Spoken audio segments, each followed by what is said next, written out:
Detective Holden sat at his desk, staring at the evidence in front of him. David Calloway's death had been strange, but it was the mysterious journalist, Laura Jensen, who had left him with more questions than answers. The more he thought about her disappearance, the clearer it became. She was the key to understanding everything. Laura's connection to David was not just as a journalist investigating a story. It was something deeper. Something dangerous. Her notes, found scattered across her apartment, revealed a trail she had been following. A trail that seemed to lead directly into the heart of the conspiracy Holden had just begun to uncover. He flipped through the pages of her notes. There were names, locations, cryptic messages, everything pointing to something far bigger than he'd ever imagined. The mention of Aegis Capital Partners stood out.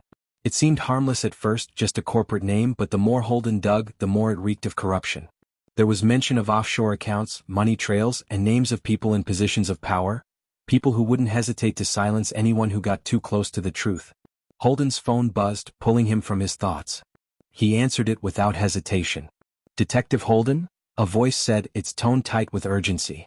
"This is Sarah, Laura's colleague. I need your help.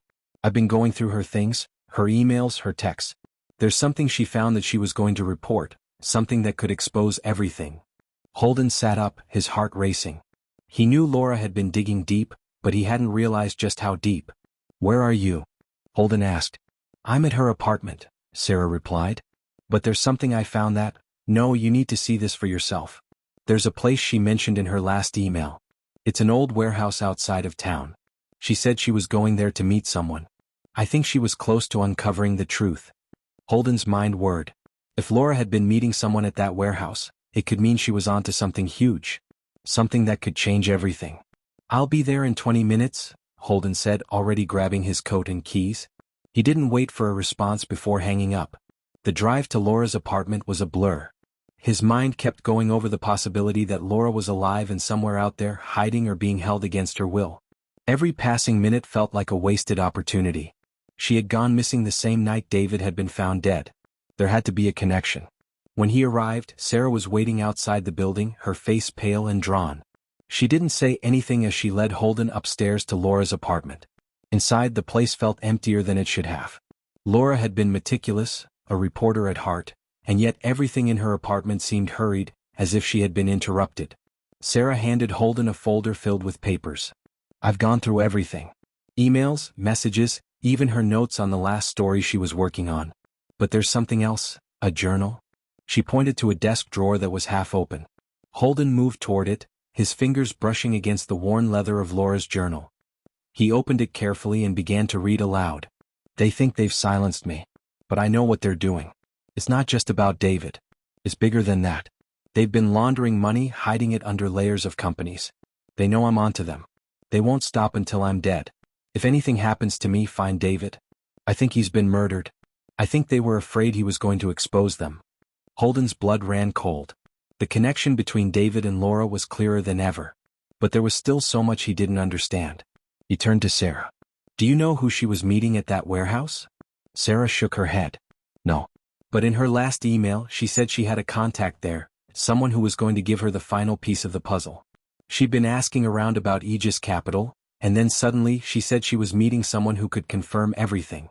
She was going to blow the lid off their operation." Holden's stomach tightened. Aegis Capital had to be more than just a company. It was the thread that connected everything, and it was pulling tighter around him the more he dug. "I'm going to the warehouse," he said, grabbing his jacket. "Be careful," Sarah warned, her voice shaky. "I have a bad feeling about all of this. You're not the only one looking for the truth. And someone will stop at nothing to make sure you don't find it." Holden nodded grimly, knowing that time was running out. He had no choice. He had to find Laura. And he had to find out what David had uncovered, no matter the cost. The drive to the warehouse felt like an eternity. The road was long, winding through industrial areas that seemed abandoned. The only light came from the flickering street lamps overhead, casting eerie shadows over the empty streets. As he neared the warehouse, his heart began to race. The building was just as Laura had described it, old, rusted, and forgotten. The windows were boarded up and the steel doors were bolted shut. A place that hadn't seen life in years.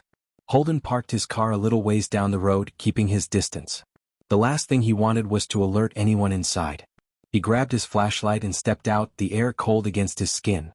The warehouse was surrounded by a tall fence, but a gap in the chain link offered a way through. He slipped through silently and moved toward the building, his footsteps echoing in the night.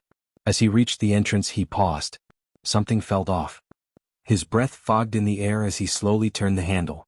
The door creaked open. Inside everything was silent. And then, in the dim light, Holden saw something that stopped him cold.